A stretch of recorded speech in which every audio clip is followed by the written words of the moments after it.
Assalamualaikum warahmatullahi wabarakatuh. Waalaikumsalam warahmatullahi wabarakatuh. Selamat datang di SKSP Sibakul Koperasi Sinau Bareng. Kita akan mengobrol singkat tentang koperasi. Perkenalkan, nama saya Mimin dan rekan saya. Dan saya Anif, Bu. Anif. Iya. Kami dari bidang koperasi, Dinas Koperasi dan UKM DIY. Hari ini kami akan membahas mengenai urgensi legalitas perizinan bagi koperasi. Di sini telah hadir bersama kita ya Mas. Ya. Narasumber kita Ibu Sri Endri Astuti. Beliau merupakan penata perizinan ahli muda nih Bu. Ya, di betul. DPM PTSP. Ya. Halo Ibu. Ya. Selamat datang. Ya, Mbak. Mungkin Mas. bisa sedikit memperkenalkan diri Ibu siap. untuk tupoksinya sendiri di Oke, DPM PTSP. DPM PTSP. Ya, kami dari saya Endri ya, Mbak Mas. Saya dari DPM PTSP, Dinas Perizinan dan Pelayanan Terpadu Satu Pintu DIY. Di kami itu kebetulan mengemban tugas untuk melaksanakan penyelenggaraan pelayanan perizinan, termasuk juga pelayanan perizinan sektor koperasi ini, Jadi bagi kami itu adalah suatu kewajiban bagi kami untuk lebih meningkatkan kesadaran masyarakat untuk bagaimana pentingnya perizinan dalam rangka menjamin legalitas kegiatan usaha tersebut. Mungkin itu Mbak sedikit tentang profil instansi kami. Baik, kita langsung ke intinya aja mungkin ya. Podcast kita hari ini kan membahas tentang urgensi legalitas perizinan bagi koperasi ya. Nah, ini kan sekarang lagi hangat tuh Bu, pertanyaan koperasinya udah ber-NIB belum sih? Koperasinya udah ber-NIB belum? Kadang-kadang mereka agak bingung antara NIK dan NIB gitu ya Bu. Ya.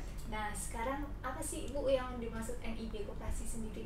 Oh siap ya Mbak. NIB itu beda ya Mbak ya dengan NIK. Kalau NIK itu kan nomor induk koperasi, kalau NIB nomor induk berusaha ya, NIB. Artinya setiap pelaku usaha itu berdasarkan PP 5 ya Mbak tahun 2021, setiap perusahaan baik itu UMK maupun non UMK, baik itu perorangan maupun badan usaha, semua wajib memiliki NIB itu. Jadi NIB itu apa sih? Ya, NIB itu tanda daftar atau tanda registrasi dari semua pelaku usaha. Nah, itu juga sebagai identitas dari pelaku usaha itu, Mbak. Jadi kalau pelaku usaha itu resiko rendah, itu juga bisa sebagai pengganti izin. Artinya itu juga sebagai izin dari para pelaku usaha itu. Jadi begitu Mbak. Jadi NIB itu memang wajib untuk pelaku usaha begitu. Baik. Tadi disampaikan oleh Ibu Endri bahwasanya ada NIB yang badan dan perorangan ya Bu ya. Betul. Nah, itu kan kadang karena koperasi ini ataupun pelaku usaha ini bisa melakukan pengurusan secara langsung melalui oss.go.id. Nah, mereka kemudian melakukan pengurusan langsung. Nah, ini kadang terjadi kesalahan Bu ketika mereka sebenarnya pelaku usaha badan seharusnya mencari NIB badan. Ini kadang malah salah masuk di perorangan. Nah, ini sebenarnya bedanya seperti apa ya Bu ya antara NIB badan dan perorangan ini? Iya, betul. Ketika suatu kegiatan usaha itu mau melakukan proses perizinan ya, baik itu nanti NIB, sertifikat standar maupun izin, itu harus mengetahui dulu kita itu bentuknya, bentuk kegiatan usaha itu apa, apakah badan usaha ataupun perorangan. Nah, ketika badan usaha, ketika nanti masuk dalam sistem OSS, tentunya juga harus memilih yang badan usaha. Kemudian NIB, bedanya apa NIB badan usaha dengan NIB perorangan? Itu tentu juga nanti ada di persyaratan juga mungkin berbeda. Karena ketika di NIB yang badan usaha itu juga harus memiliki akte badan usaha. Betul. Kemudian NPWP-nya juga NPWP atas nama badan usaha badan juga. Usaha. Iya. Nah, ketika perorangan juga nantinya akan memilih nanti ke dalam skalanya juga dikemilih ke perorangan. Nanti kalau perorangan mungkin bisa tidak wajib NPWP Mas. Jadi mungkin beda. Kalau yang badan usaha memang harus punya NPWP. Ya. Ketika perorangan mungkin bisa tidak menggunakan NPWP. Jadi masih bisa berproses ketika asal dia resikonya rendah. Nah, itu nanti bisa langsung lanjut ke proses selanjutnya, dan itu semua nanti ketika masuk dalam sistem OSS itu pilihannya nanti ada pilihan perorangan ataupun jenis usaha ya, perorangan atau badan usaha, itu jangan sampai keliru karena nanti proses selanjutnya akan berbeda. Begitu. Nah, kalau untuk koperasi sendiri Bu, manfaatnya memiliki NIB itu apa sih biar koperasi-koperasi itu tuh tergugah untuk cepat-cepat memiliki NIB? Nggih Mbak, ini ya apa toh manfaatnya NIB itu sebenarnya terutama bagi koperasi. NIB itu kan satu tadi ya sebagai identitas tadi ya, tanda daftar juga, artinya ketika kita sudah punya NIB, kita itu sudah tercatat sebagai pelaku usaha ataupun badan usaha yang legalitasnya sudah ada. Kemudian apalagi manfaatnya itu terkait dengan permodalan. Ketika kita punya NIB itu akses permodalan akan lebih mudah. Kemudian ke akses fasilitas misalnya pendampingan ataupun pelatihan itu akan lebih mudah ketika kita sudah memiliki NIB. Ya, kemudian ada lagi sebagai bagi pelaku usaha yang melakukan kegiatan impor. Itu juga dia sudah NIB itu sudah bisa berlaku sebagai identitas bagi pelaku kegiatan impor. Juga nanti bisa juga NIB itu sebagai kalau untuk UMKM ya Mas, itu juga bisa untuk melakukan kegiatan misalnya pelaksanaan jaminan produk halal. Itu juga kalau diwajibkan memiliki NIB. Nah, itu beberapa manfaat atau benefit dari tapi sangat banyak betul. Cepat-cepat membuat NIB ini manfaatnya sangat banyak jadi untuk perizinan atau legalitas NIB ini sangat erat juga ya Bu ya, dengan tadi akses permodalan, dan di DPM PTSP ini juga selain mengurusi atau membawahi urusan perizinan juga penanaman modal untuk seperti itu nggih. Baik, kalau kemudian dari data koperasi Bu yang ada di daerah istimewa Yogyakarta ini, kira-kira berapa ya Bu ya pelaku usaha koperasi yang sudah memiliki NIB ini ataupun izin usaha simpan pinjam berbasis OSS RBA ini, kira-kira berapa gitu ya Bu ya?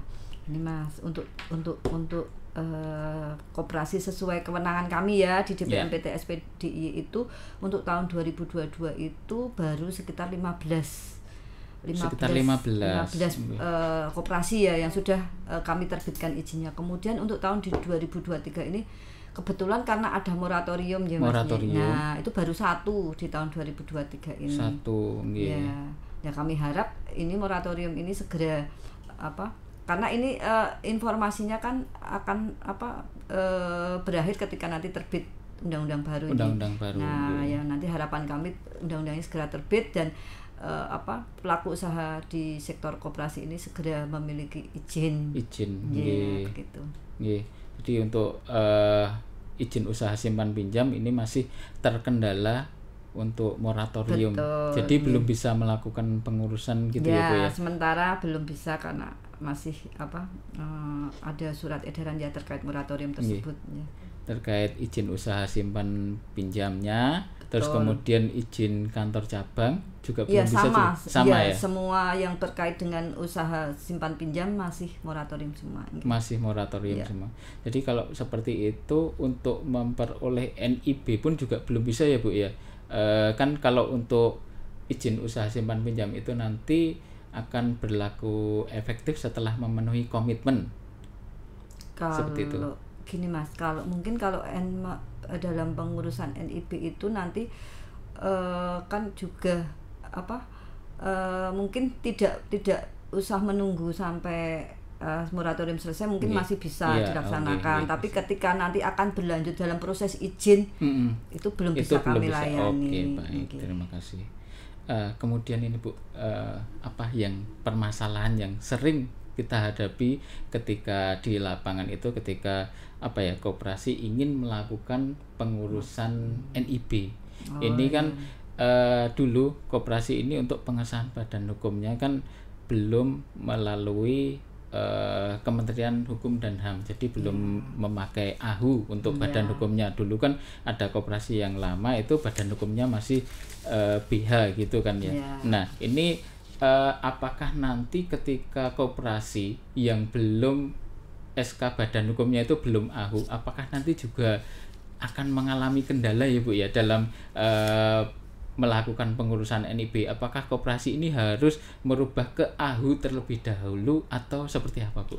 Ya, jadi beberapa permasalahan ya yang dihadapi pelaku usaha sektor koperasi ini yang pernah mengajukan konsultasi ke kami ya Mas ya terkait proses di OSS itu diantaranya yaitu tadi seperti yang jenengan sampaikan, koperasi sudah memiliki nomor induk koperasi namun belum memiliki AHU ya. Iya betul. Nah itu juga ketika masuk di sistem OSS terkendala. Nah itu sudah kami sarankan untuk berkoordinasi atau berkonsultasi ke dinas koperasi ya. Dinas koperasi, untuk dibantu bagaimana untuk mensinkronkan data yang ada di ODS ya, yang di online data sistemnya di Kementerian Koperasi ya, itu biar nanti dibantu bagaimana prosesnya apakah harus pengajuan AHU itu nanti akan dibantu di dinas di dinas koperasi dan UMKM.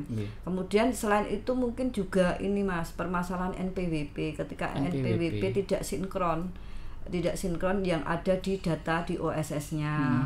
Kemudian juga beberapa itu ada NIK bukan NIK nomor induk koperasi tapi NIK yang di Dukcapil itu nomor induk kependudukan. Nah itu juga ada beberapa yang pernah bermasalah terkait itu. Jadi kebanyakan memang yang tadi yang belum memiliki AHU tadi. Dan itu sudah nanti akan mungkin didampingi dari dinas koperasi ya untuk penyelesaian secara sinkronisasi datanya. Betul Niko. Jadi artinya ketika koperasi itu belum memiliki AHU, itu ada kemungkinan bisa melakukan pengurusan NIB tanpa merubah ke AHU terlebih dahulu, asal ada koordinasi dengan dinas koperasi seperti itu nggih Bu nggih. Baik, terus kemudian selain permasalahan AHU juga ternyata ada permasalahan NPWP, terus kemudian nomor induk kependudukan. Nah ini tentu nanti dari pelaku usaha ini permasalahannya terkait apa? Jadi datangnya ke masing-masing ini ya Bu ya. Ya biasanya kan nanti kalau proses OSS mentok di kami itu, kami nanti juga akan menyarankan untuk berkoordinasi juga dengan dinas teknisnya ya betul gitu. Kami secara administrasi membantu, tapi ketika masuk ke substansi teknis nanti kan yang punya kompetensi ada di dinas teknisnya. Nah seperti itu Mas, jadi lebih banyak kita kolaborasi juga. Gitu.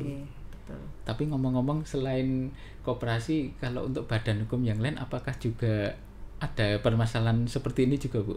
Ya ada Mas, jadi perizinan-perizinan lain ya seperti sektor kesehatan itu juga banyak terkait badan usaha. Kemudian perubahan NPWP itu juga sering bermasalah. Jadi misalnya dulu NPWP-nya itu atas nama perorangan. Atau mungkin nama badan usahanya berubah. Nah itu juga nanti akan berpengaruh di sistem OSS. Nah itu banyak sekali hal seperti itu ketika masuk berproses jadi menjadikan itu kendala. Artinya tidak dialami hanya oleh koperasi saja. Enggak. Itu di sektor kesehatan banyak sekali tuh Mas. Ya harus merubah NPWP ataukah harus menyesuaikan datanya di sistem. Nah itu beberapa alternatif yang coba kami bantu juga ketika mereka mengalami kendala. Oh iya, baik, terima kasih. Untuk selanjutnya mungkin ini juga pertanyaan juga yang sering muncul di kami. Nah, untuk koperasi yang lama ini Bu, untuk koperasi yang lama kan untuk OSS ini kan baru ya Bu, baru tahun 2021 ya, tahun 2021. Nah, sebelumnya itu kan untuk pengurusan legalitas usaha atau pengurusan izin usaha itu dulu ada kantor pelayanan terpadu satu pintu Nah, itu kan untuk izin itu kan dari pelaku usaha kan nyarinya di situ, dan mereka untuk yang usaha simpan pinjam ini juga sudah memperoleh surat izin usaha simpan pinjam yang itu ditandatangani tergantung apakah oleh kabupaten, oleh bupati atau gubernur seperti itu. Nah, bagi pelaku usaha ataupun koperasi khususnya yang dulu sudah pernah memiliki izin usaha seperti itu yang dikeluarkan oleh instansi kantor pelayanan terpadu satu pintu, apakah mereka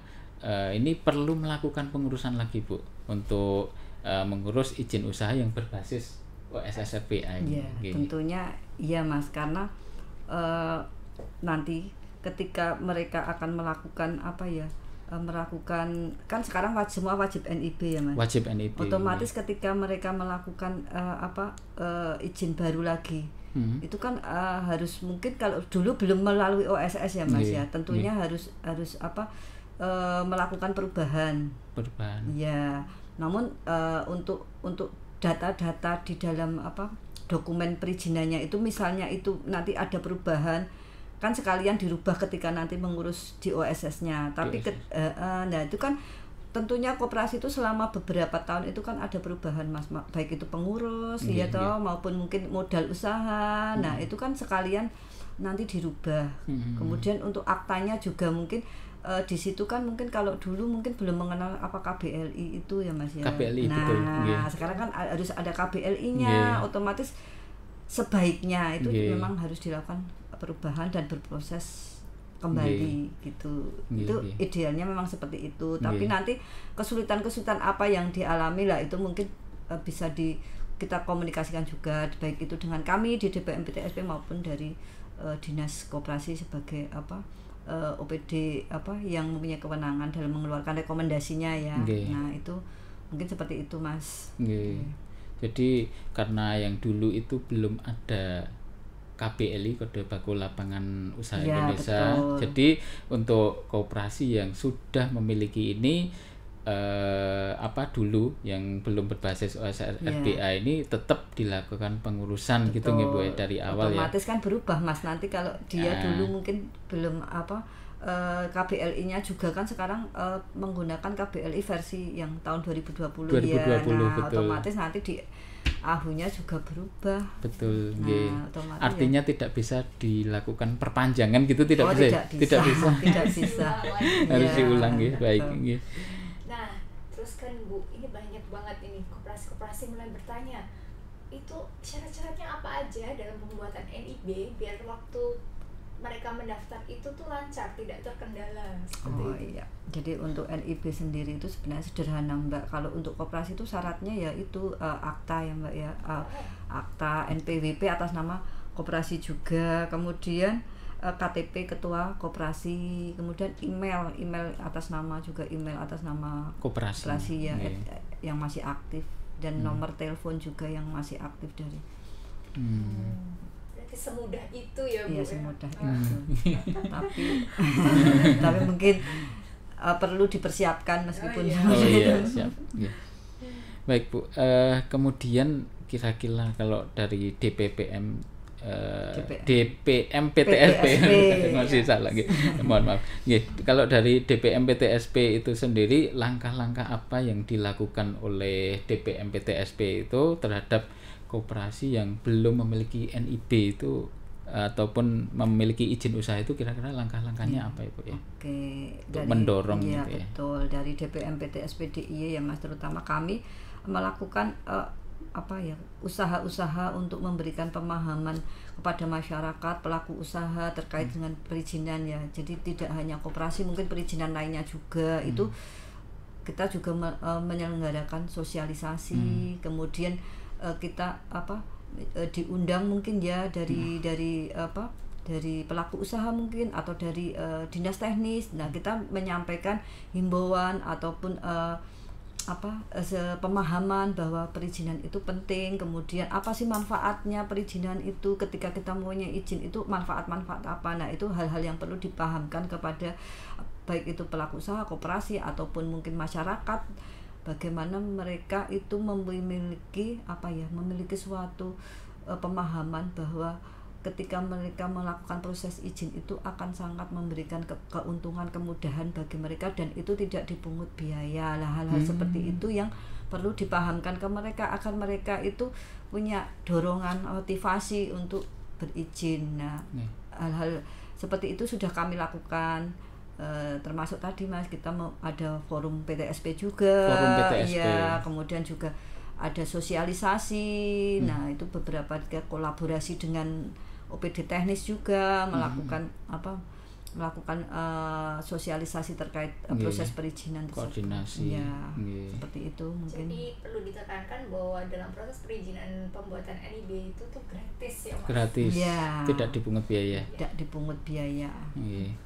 Kalau forum PTSP itu sendiri itu diikuti oleh siapa Bu ya? Forum PTSP itu kami mengundang OPD teknis. OPD teknis. Ya, kemudian mengundang pelaku usaha. Ya, itu Mas, jadi kita berembuk ya, artinya mengkomunikasikan, mengkoordinasikan permasalahan-permasalahan yang dihadapi ketika proses perizinan tersebut untuk mencari solusinya, bagaimana solusinya yang tepat, yang sesuai dengan regulasi, tidak melanggar regulasi, namun itu juga memberikan kemudahan-kemudahan bagi para pelaku usaha. Itu Mas mungkin. Kalau tadi terkait dengan pemberian pemahaman atau sosialisasi kepada pelaku usaha, itu berarti itu gimana Bu? Kalau misalkan pelaku usaha atau komunitas itu ingin menghadirkan dari DPM PTSP, itu caranya seperti apa ya Bu ya? Gampang sekali Mas. Silahkan bersurat ke kami, mengajukan permohonan, minta pendampingan, minta layanan bantuan, itu dengan senang hati kami akan merespon ya. Artinya kita akan membantu. Misalnya mengadakan kegiatan butuh narasumber ataupun butuh pendampingan, kami siap membantu. Kemudian kalau memang mereka butuh pendampingan langsung, mereka bisa datang juga ke kantor kami. Kalau itu nggak usah bersurat, langsung datang aja. Nanti teman-teman kami di front office juga helpdesk kami yang akan melayani, baik itu dari sistem OSS ataupun mungkin konsultasi hal lain seputar perizinan selain OSS, kami juga melayani. Jadi monggo aja. Berarti bisa langsung datang ke dinas. Betul. Itu personal juga bisa. Personal bisa, badan usaha juga bisa. Kalau untuk jam kerja untuk pelayanannya? Jam kerja pelayanannya itu kita setiap hari untuk layanan yang tatap muka ya Mas, itu mungkin sampai jam 3. Jam 3. Ya. Satu minggu? Ya, kalau Jumat nanti sampai jam 11. Sabtu Minggu kami libur. Oh, Sabtu Minggu libur ya. Sebenarnya jam kerja kami jam 4 Mas, tapi kan nanti untuk yang jam 3 tadi sampai jam 4 kita gunakan untuk layanan yang itu Mas, online. Karena banyak layanan mereka melakukan konsultasi lewat online. Oh, bisa ya Bu ya? Bisa. Caranya gimana Bu? Nah, nanti ada di kami itu ada WA, ada layanan telepon juga, kemudian ada web, website, kemudian ada beberapa media sosial di kami juga, ada Instagram ya. Nanti untuk lebih detailnya Instagramnya apa, nanti bisa datang ke kami dulu mengecek apa sih di sana kan ada front office kami yang akan menjelaskan nanti bagaimana cara untuk kalau mau konsultasi online itu bagaimana. Nanti juga jangan sampai kok saya sudah WA belum dijawab, karena kami punya waktu-waktu tertentu untuk menjawab. Karena tidak semua kita layani secara online toh Mbak, kan ada yang tatap muka juga. Artinya nanti juga waktu-waktu tertentu kita jawab yang konsultasi lewat online. Jadi jangan harap bersabar. Ya, betul. Ada yang sesi tatap muka dan ada yang melalui media online. Ya. Artinya sudah lebih mudah Mbak Mi untuk melakukan pengurusan ini, karena jalurnya sangat banyak. Bisa lewat online, nanti bisa dicari di Google, bisa ya Bu ya? Nanti ya bisa ya Bu lewat ya? Layanan-layanan di website ataupun kan nanti ada juga layanan call center kami. Call center ya itu juga ada. Baik. Artinya Bu, ketika ada pelaku usaha yang mungkin terkendala waktu dan juga jarak, itu kemudian melakukan konsultasi secara online, itu pasti akan dijawab ya Bu ya? Pasti akan direspon. Pasti dijawab, tapi sabar Mas. Sabar. Karena juga tingkat kesulitan pertanyaan Mas. Ketika kami menjawab pertanyaan yang itu butuh kami konsultasikan atau koordinasikan dulu, juga tentunya tidak bisa langsung kami jawab, tapi sebatas itu masih bisa sesuai kewenangan kami untuk menjawab, kami jawab. Kan nanti ada mungkin beberapa pertanyaan yang mungkin sifatnya teknis ya. Kami sebagai kewenangan kami hanya menerbitkan izin, memproses perizinan itu. Ketika nanti pertanyaan sifatnya teknis yang itu kewenangan dari OPD teknis, tentunya kami harus mengkomunikasikan dan berkoordinasi dulu, betul. Jadi harus bersabar. Intinya. Mungkin ini yang terakhir Bu, barangkali ada pesan ataupun saran kepada pelaku usaha ataupun koperasi terkait dengan pengurusan izin usaha ataupun NIB ini, barangkali ada pesan dari Ibu. Buat semua pelaku usaha ya Mas, enggak cuma untuk yang bentuknya badan usaha, mungkin juga perorangan dan terutamanya untuk koperasi, monggo untuk secepatnya atau jangan menunda untuk melakukan proses perizinan, karena proses perizinan itu sebenarnya tidak sulit dan sangat besar manfaatnya. Jadi kami harapkan untuk teman-teman semua, baik itu tadi pelaku usaha perorangan ataupun badan usaha ataupun koperasi, jangan sungkan-sungkan untuk berkonsultasi ataupun menanyakan ke kami bagaimana nanti proses perizinan. Kami akan membantu, kami akan bangga dan senang kalau semua pelaku usaha di Jogja terutamanya itu semuanya sudah berizin. Nah, mungkin itu saja Mas, semangat buat teman-teman pelaku usaha semuanya. Baik, Bapak Ibu pendengar SKSB Sibakul Koperasi Sinau Bareng, tak terasa kita sudah ngobrol banyak sekali, sudah ngobrol lama dengan Ibu Endri Astuti, sudah membahas tentang apa itu NIB, kemudian manfaat NIB, kemudian koperasi yang sudah memiliki NIB, syarat apa saja yang perlu dipersiapkan.